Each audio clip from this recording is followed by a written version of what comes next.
Lesson 51, Review.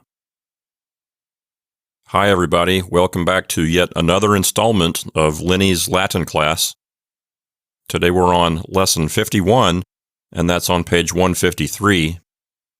This is a review lesson, and as you probably know, I don't cover the material in the review lessons in this book because they're taken verbatim from past lessons. All the exercises are the same. So I would simply be duplicating things from past lessons. And since this is a recorded lecture series, there's no reason to do that. If you want to review things from past lessons, you can simply listen to those recordings again. But there is something new in this lesson, and that's a new segment of Caesar's Gallic Wars. So in section 410, we have some more Caesar to look at, and so that's what we'll spend our time doing in this lesson. You might get more benefit out of this reading if you try it yourself without me first. So what you could do is you could turn off the recording and try it on your own, and then we'll go over it together after that. So if you want to do that, go ahead and stop the recording now and give it a try. Let's briefly review the plot here before we start translating. Basically, there's a group of people in Gaul, a Gallic tribe known as the Helvetii. In English, we might call them the Helvetians. And they are in the land, or the area that is today known as Switzerland. Switzerland is somewhat of an isolated country. Today, they're isolated somewhat politically because they stay neutral in all kinds of conflicts and political situations. Switzerland is surrounded by mountains, lakes, and rivers. And so for these ancient peoples, the Helvetii, they start to complain about being hemmed in by the natural geography of where they live. On one side, they've got a mountain range. On another side, there's a huge lake. On another side, there's an enormous river. And so they feel hemmed in. They feel trapped, like they can't travel around and expand the way they want to. So they develop a plot to burn all their stuff and then migrate out of their home territory. And again, we're hearing all this from Julius Caesar, so we're just assuming that it's accurate. We don't really know how much of this is true or how much is coming from Caesar's point of view. Julius Caesar is the one telling the story, so he gets to tell the story his way. He gets to tell what the other folks did, and he gets to tell what he did. So he's controlling the narrative here, and so we're just taking it for what it is. It's just an ancient text. With a historical text like this, the process of trying to figure out what's true and what's false, and the process of analyzing it and figuring out what you can do with it and what you can get out of it, that whole process is known as historiography. So historiography is not history. History is just what happened.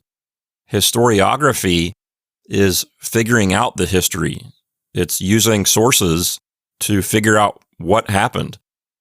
You can use texts, you can use archaeology, you can use ancient inscriptions, you can use science like dendrochronology, or you can take ice core samples from icy places. So you have different tools that you can use to figure out what happened in the past. And when you do all that, that's called historiography. So we're not really approaching this text from a historiographical standpoint, trying to analyze what's true and what's not. We're just looking at it more from a language learning standpoint. We're treating it just as a Latin text to read and to understand. But as we go along, keep in mind that Caesar is not necessarily telling us everything we need to know. He could be hiding things. He could be exaggerating things.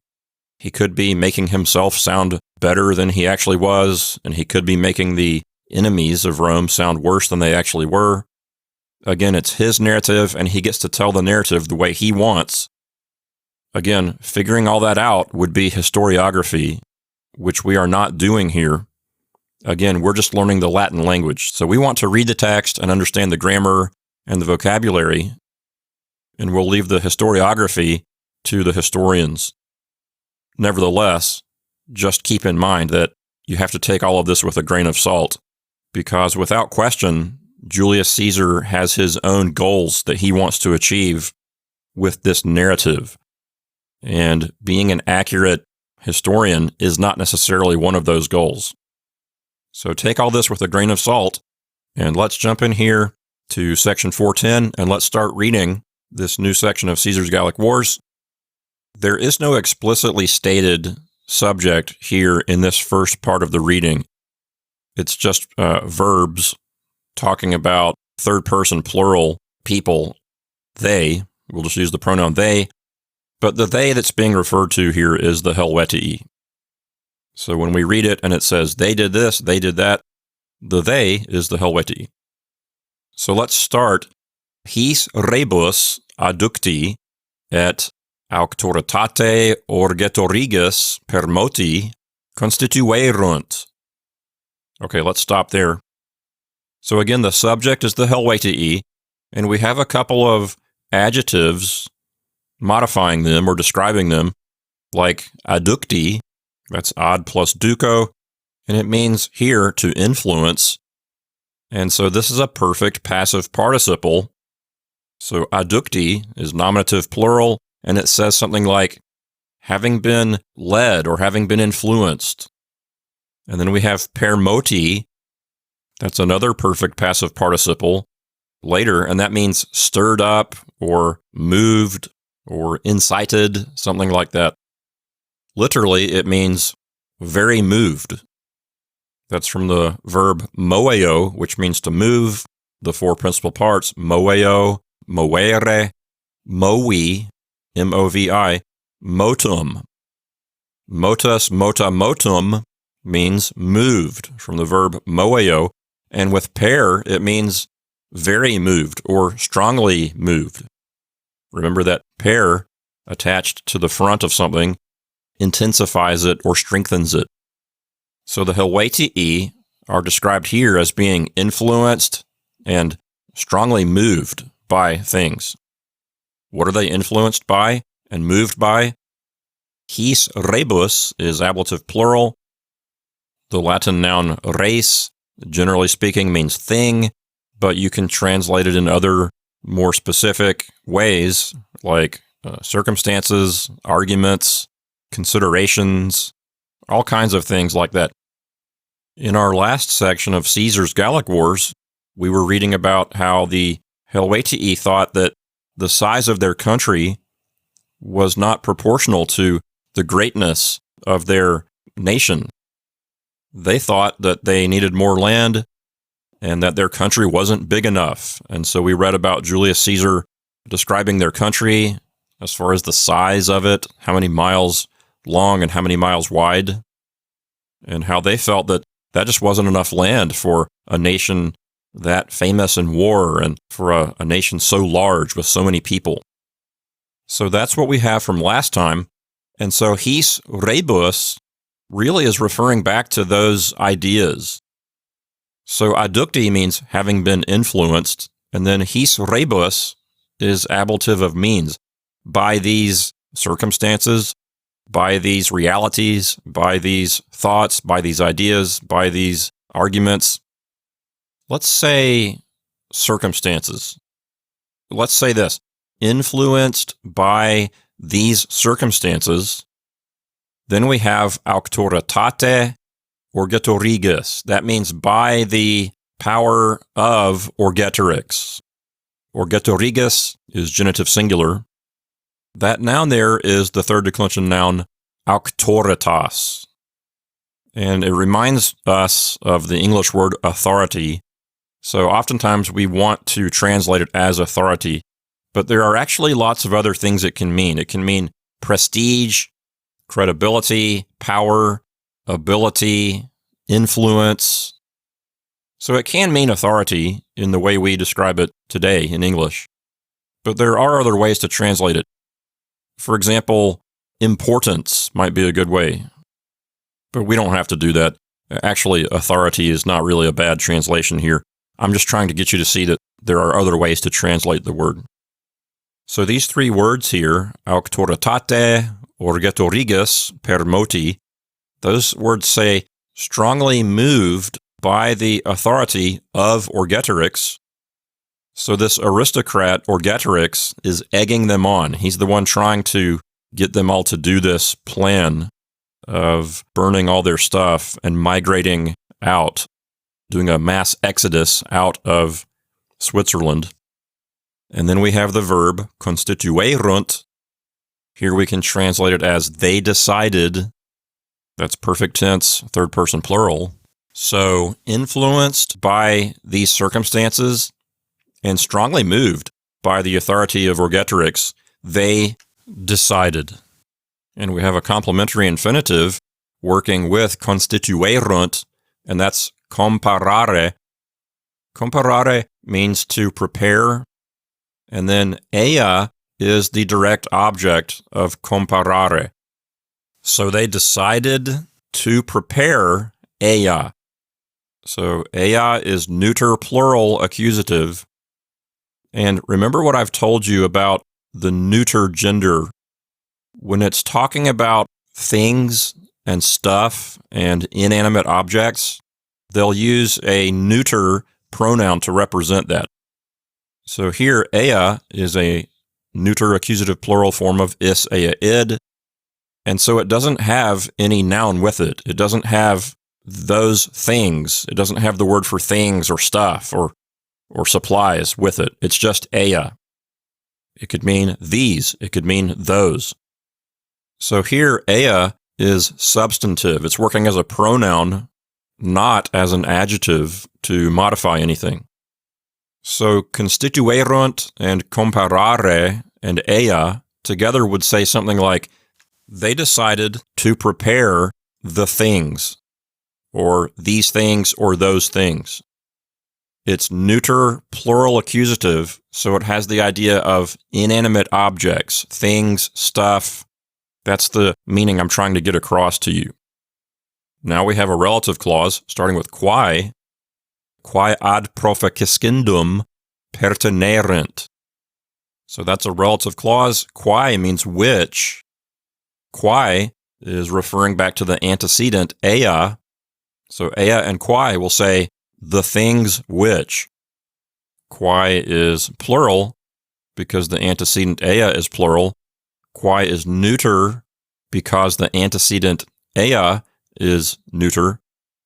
But quae is not accusative like ea. Quae is nominative because of the role it plays in the relative clause. It's the subject of the verb pertinerent.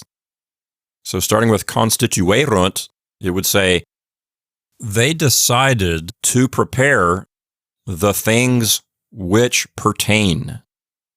Or more accurately, pertained, because pertinerent is imperfect subjunctive. Now you may be asking yourself, why is there a subjunctive verb in this relative clause? Why does a relative clause need a subjunctive verb? Well, as you know so far, there are different kinds of relative clause. We've studied a couple of them. I know that we've studied a relative clause of purpose. I think we have. And then we've just studied regular old garden variety relative clauses.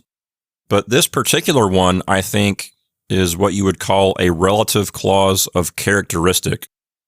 When you have a subjunctive verb like this in a relative clause, what it can communicate is the kinds of things that are being talked about. Things of a certain kind, things of a certain sort. So it's called a relative clause of characteristic because it's characterizing things. This particular one might read something like this. They decided to prepare the kinds of things which would pertain, and then ad profaciscendum. Profaciscendum is a gerund from the verb profaciscor, which means to depart or set out. And then ad here means for the purpose of. So they decided to prepare the kinds of things which might pertain toward departing, or the kinds of things which might pertain for the purpose of departing. Of course, I'm giving you very literal renderings here just so you can get the grammar. So the idea is not they determined to prepare those things which, with the subjunctive verb, it's a relative clausive characteristic. And so it's saying they decided to prepare the kinds of things which would pertain to departing or for the purpose of departing. Remember that profaciscendum is not a noun, it's a gerund.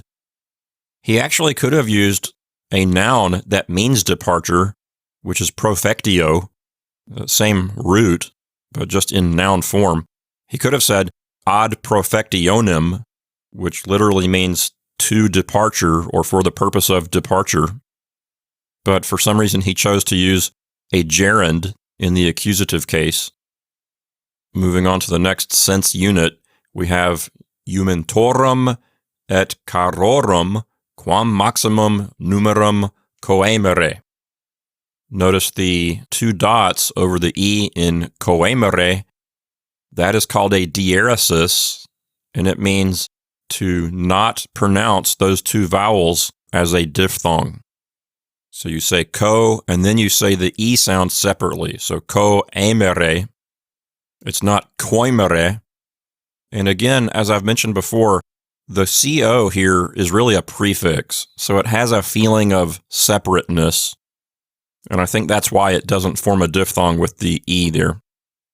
The verb really is emo, E-M-O, which means to buy, and it's got the con prefix on the front, which can intensify the activity of a verb.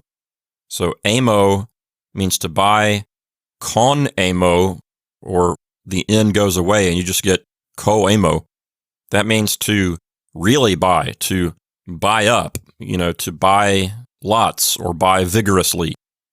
So the verb co-amo means to buy up. So with constituerunt, saying they determined, we have this complementary infinitive, coemere. So they determined to buy up. And what are they buying up? Numerum. They're buying up a number. Iumentorum et carorum. Those are genitive plurals. And so they mean of cattle or of livestock and of carts. So a iumentum is an animal that could draw a cart, that could pull a cart. So a donkey, an ox, a cow, a horse. So we could call iumentum perhaps a yoke animal. So the kinds of animals that could pull a cart, that's basically what a iumentum is. And carorum, that's carus, which means cart. Notice that they're both partitive genitives, or genitives of the whole, because it's a number of yoke animals and a number of carts. So that's a partitive, because it's talking about part of a larger amount. And numerum is being modified by quam maximum. Remember that when you have quam plus a superlative, it carries with it the idea of as great as possible, or the greatest possible, or as much as possible. Maximum means greatest, and so maximum numerum would say greatest number, but with quam it has the idea of the greatest possible number, or as great a number as possible. So with constituerunt, we have this. They determined to buy up the greatest possible number of yoke animals and of carts. So the Helvetii want to buy up lots of carts and lots of animals that can pull the carts because they need to move all their stuff out of Helvetia, which again today is Switzerland. But then the text continues on and tells us more things that they are going to prepare. Next we have sementes quam maximas facere. Facere is a complementary infinitive with constituerunt, so they decided or they determined facere, to make. And then sementes, that noun there means plantings. When you plant seeds, like a sowing, sowing, a sowing of seeds or a planting of seeds. And it's being modified by maximas, that means greatest, but it's not just maximus, it's quam maximus, the greatest possible. So with constituerunt, they decided to make the greatest possible crop seedings or crop plantings. They want to plant lots of crops so they can grow lots of food, so they'll have food later. And in fact, in the next segment, they tell us the reason for that. We have a purpose clause starting with ut. Ut means so that, and then we have the subjunctive verb suppeteret. The subject is copia, which means supply. Copia can mean things like abundance, fullness, plenty, supply, things like that. And also it can mean troops, as in soldiers. And we have a partitive genitive along with it. That's frumenti. Frumentum means grain. Frumenti is genitive singular. So copia and frumenti together say an abundance of grain, or a supply of grain, or plenty of grain. So that's the subject of this purpose clause. And then suppeteret is imperfect subjunctive. And subpeto is the verb there. It means to be on hand or something like that. Subpeto means to be available, to be present, to be at hand. And then in itinere means something like on the way or on the trail or en route or while traveling, something like that. We might say on the journey or on their journey, different ways to render it. So this purpose clause is telling us the purpose of the buying up of all the carts and planting huge crops. They're doing all that stuff, ut copia frumenti suppeteret, so that an abundance of grain might be available. And then in itinere says, on their journey. Again, there are several different ways to word this. I'm just giving you what seems most reasonable. A couple of things to notice here. First of all, starting with cum proximis, that's not attached to the purpose clause. Starting with cum proximis, we're back to text that's being governed by constituerunt, the things that they determined to do. The purpose clause from ut to suppeteret is just sort of sitting there in the middle of things. And now, with this last part of the sentence, we have a complementary infinitive with confirmare. And notice the lack of conjunctions. We don't really have and. We don't have, they determined to prepare the things they needed for departing. And they determined to buy up carts. And they determined to plant huge crops. We don't have and. We don't have et. We don't have atque. And so this is asyndeton. The word asyndeton, as I mentioned previously in previous lessons, means not having a conjunction. So it's spelled asyndeton, asyndeton.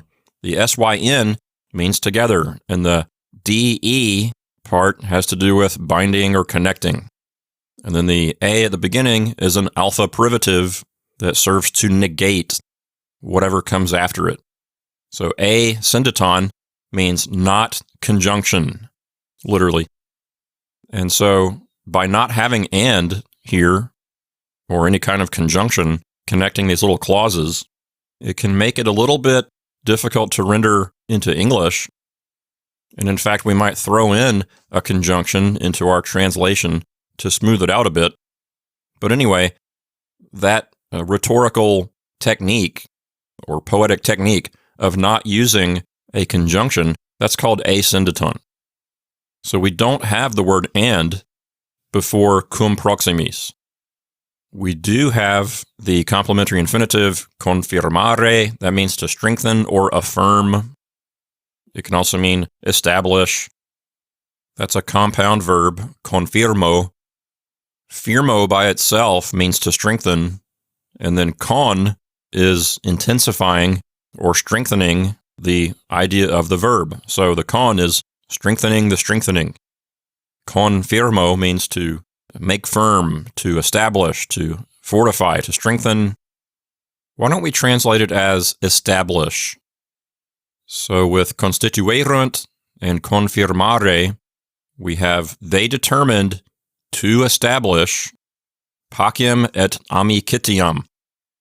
Pacem, that's the accusative singular form of pax, P-A-X, which means peace. Amicitia is a first declension noun that means friendship. Notice the similarity to the word amicus, which means friend. So confirmare pacem et amicitiam. That means to establish peace and friendship. And then cum proximis civitatibus. Here, cum simply means with. It's not part of any kind of cum clause. Proximis means neighboring or nearby. And then civitatibus means states. So with neighboring states or with nearby states. So let's go back and read the whole thing up to this point to try to get the overall flow of it. Influenced by these circumstances and strongly moved by the authority of Vercingetorix, they determined to prepare the kinds of things which pertain to departing. And still working with constituerunt, they determined to buy up the greatest possible number of yoke animals and of carts, and we'll throw in the word and to make the greatest possible plantings or sowings so that on their journey an abundance of grain might be available. And there's no and in the text, but we're throwing it in because of asyndeton. And we're back to being governed by constituerunt. And they determined to establish peace and friendship with their neighboring states. So that's the plan.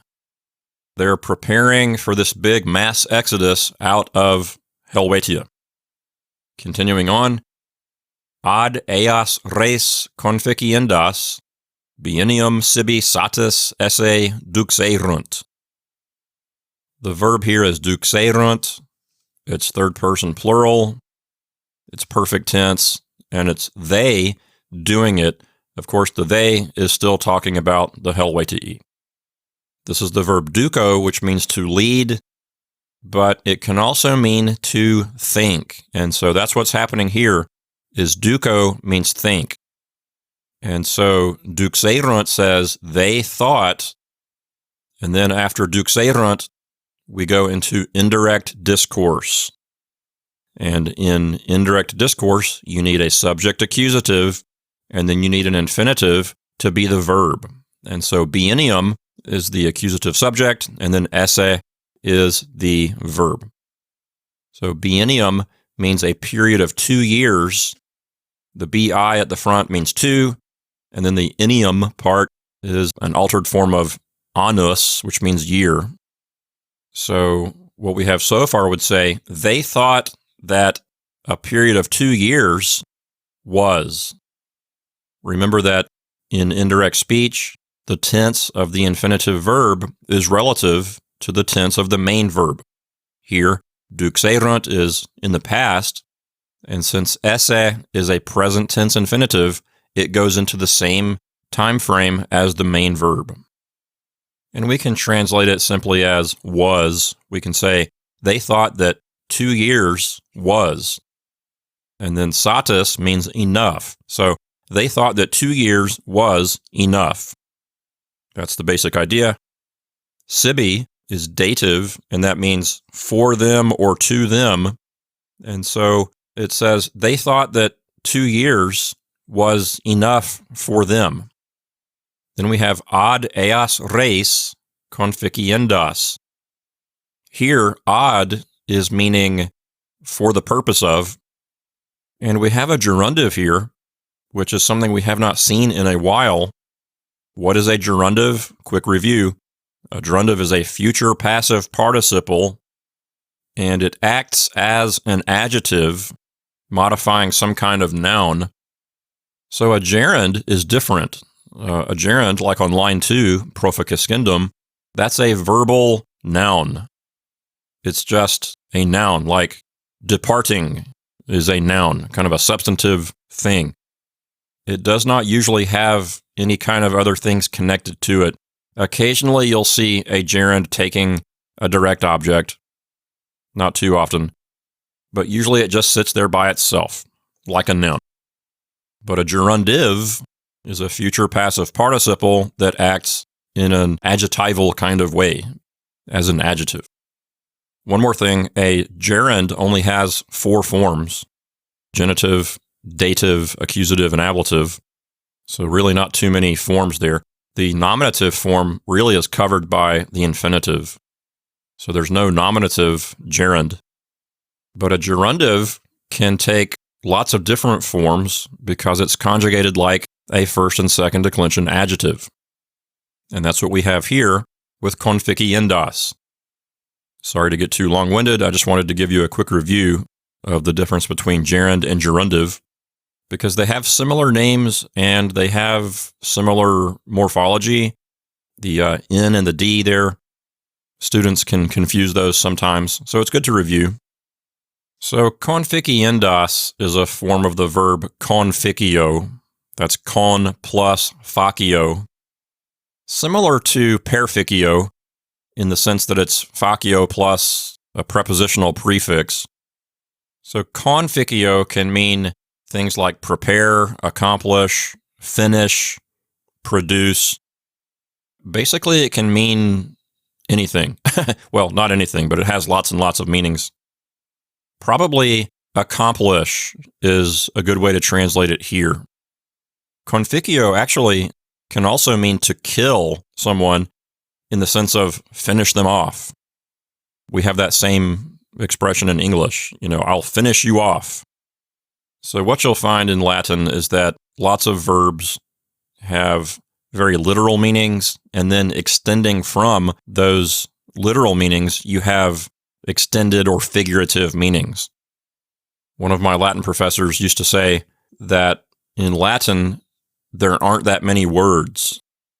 In ancient Greek is known for just having millions of words. There are just so many words in ancient Greek.